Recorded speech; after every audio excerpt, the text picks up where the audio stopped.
ANAGOGIA. Begin. And you are here. But where is here? You sit in the middle of a town, it appears, on the fringe of a public square. But it is like no town you can ever recall visiting. Modest suburban homes and storefronts nestle together in rows around the periphery. But the streets are empty, the air coated with a thin haze of fog. You were somewhere a moment before now, that much is sure.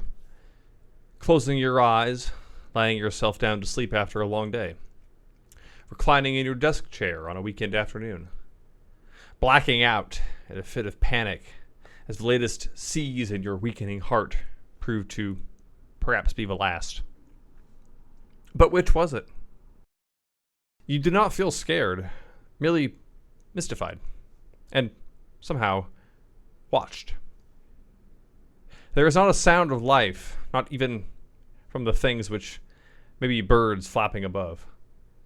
All that you can hear are the dark waves which lap lazily at a pier to your east, the fluorescent ring of something electric in the air, and a single word, echoes of a whisper fading in your inner ear, like the last line of a conversation cut short in mid-dream. ANAGOGIA.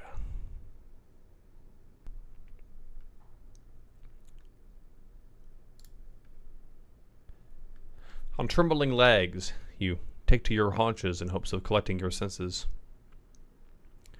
You regard your limbs, the curt grass before you, as if to verify their existence. But there can be no doubt as to the substance of your surroundings. Repose will do you little good here. Breath caught, you rise. A stone's throw ahead of you, and slightly to the left, is the epicenter of a public square. Better oriented and calmed, if only relatively, you realize now that it is marked by a squat, translucent blue pyramid, terminating at a height no taller than your chest. On the face nearest to you, there is what appears to be a small rectangular screen, and beneath it, a digital keypad. Equidistant, and slightly to the right, is a street lamp. Atop a thick, weather-beaten wooden base, the light melts through the fog. But no, not simply a light. Beyond the frosted, cobwebbed shell of the bulb, a giant human eye stares at you. Approach light.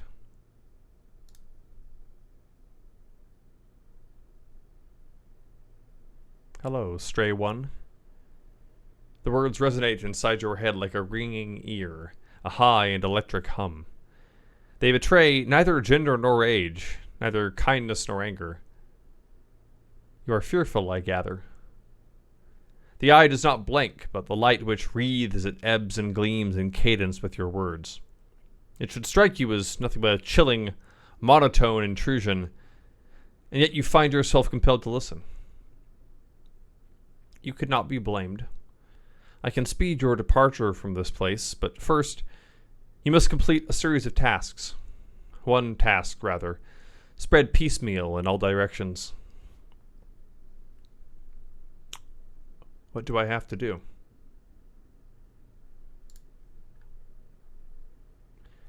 Acquire the 4 concessions.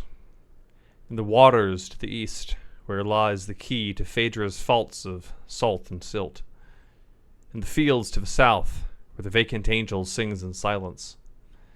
In the town to the west, where St. Brodar, or what remains of him, rests in penance. In the city to the north, where that which arose on the shores of the first awakening now beauteously hangs.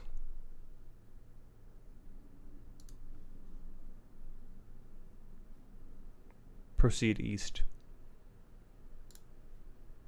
A ritual discarded.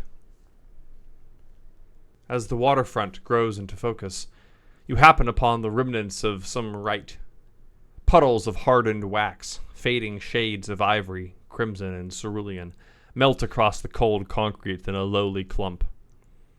Whoever may have lit them is nowhere to be seen, but you feel a tense vibration in the still air, as if some power to be imbued or some being to emerge waits in the space between breaths.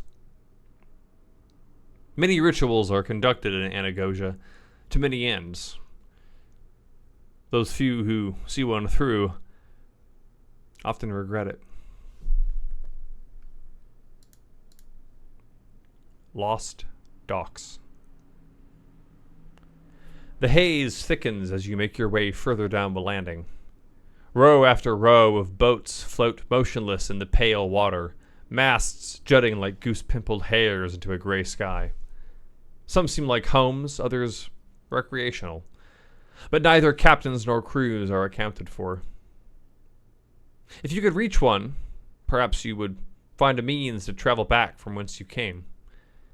But the gate to the docks is padlocked shut.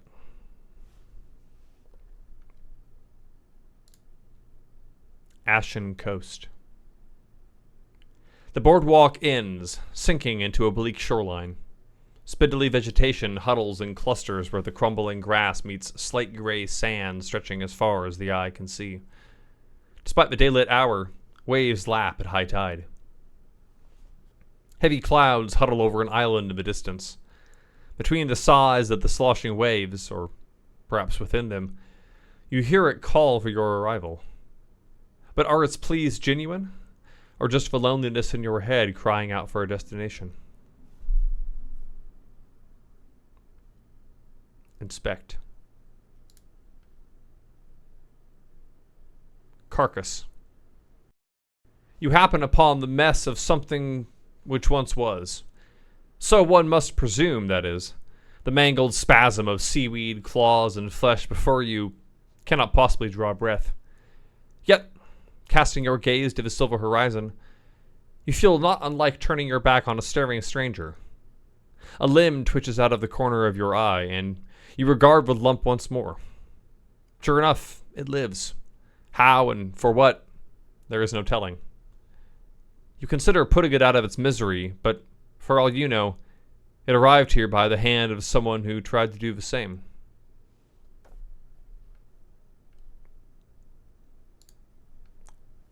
Vista.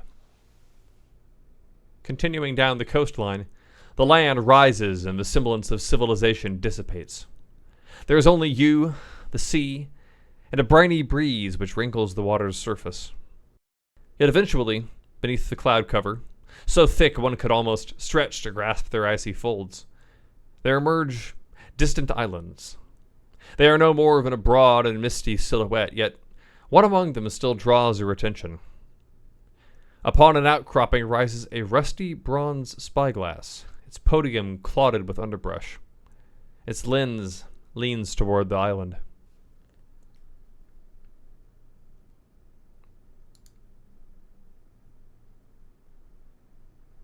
Lakeside Observatory.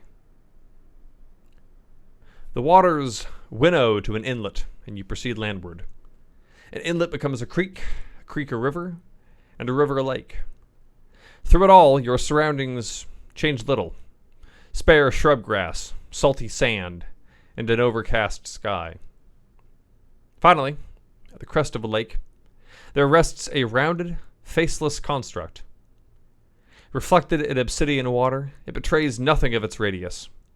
That is, until the light catches its top, and you behold a platinum-colored dome.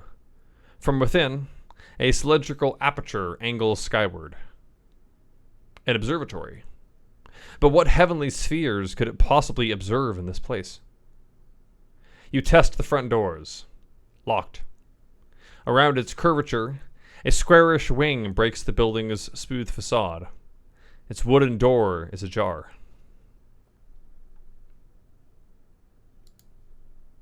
The archives. Relative relief washes over you as you enter the room. A humble library. The books which occupy the walls are old, titles and authors indistinct across a frayed rainbow of spines. You feel an immense need to learn what these volumes contain, and yet you know you mustn't linger. A solitary tome, so ancient its leathery cover rests askew, cleaved from the pages, lies upon a bench which divides the chamber.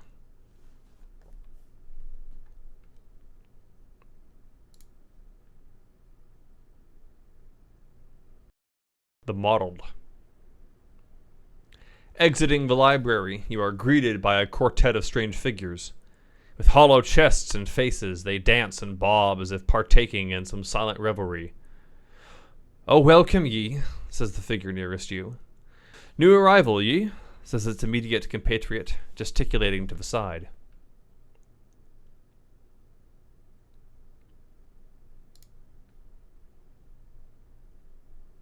Brackish Bay. Along the opposing cliffside, the path grows less pristine. Icarus, thick mud takes the place of rolling waves. Barnacle-encrusted dock poles lean out of the muck, signposts to an uncertain distance. Clean waters once rolled here, but have long since receded. Amongst the slough, dark folds burble and pulse in a tentative rhythm. You watch your step, for something else surely watches it too.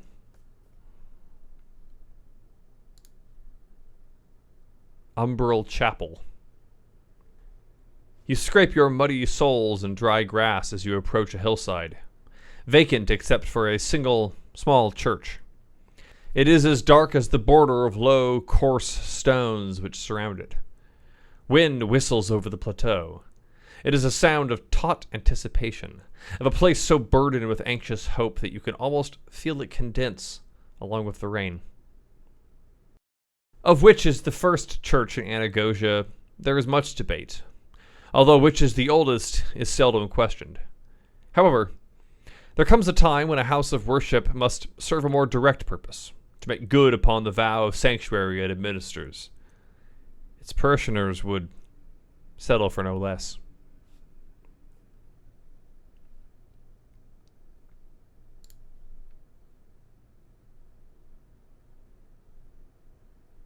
Phaedra's Chamber. In the days of the Second Awakening, there were those within ANAGOGIA who proposed creating a machine which may free them from its bonds. The means eluded them until a self-fashioned scientist came forth with a device which stood to accomplish just that. By water, they reasoned, all were bound, surrounded by ocean, sustained by its taste, infused with its substance. And so through water, the people must travel. A boat would not suffice, though. Something more precise was needed. It is this for which the chapel's innards were excised.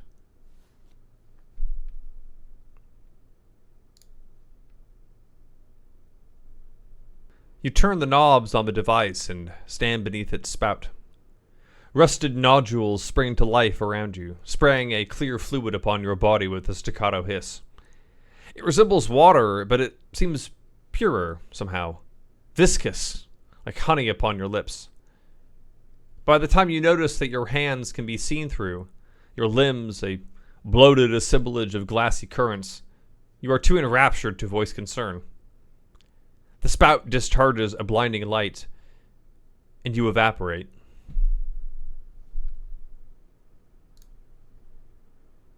Inlet of Skin. The flash inverts, a miraculous glow falling to blackness, until your sight readjusts through muted gray. You have reconstituted upon the banks of another bay, not far from where your journey began. Passing along the shoreline, you regard the rippling water. Stepping closer, however, you see it is not the water itself which ripples. The shallow bottom is not rocks and silt, but a writhing mass of bodies, a lattice of dark, misshapen limbs. The arms which emerge from the web flail pitifully, all but one, which seems to beckon. It holds something in its melting palm.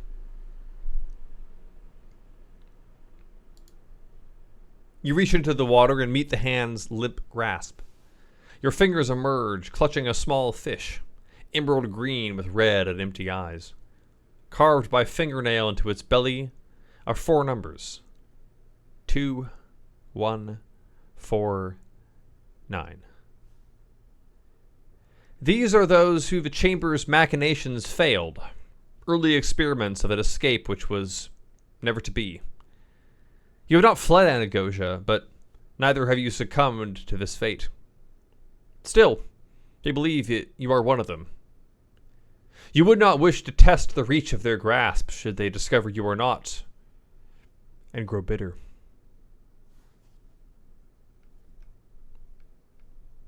Concession acquired. Return to Nexus.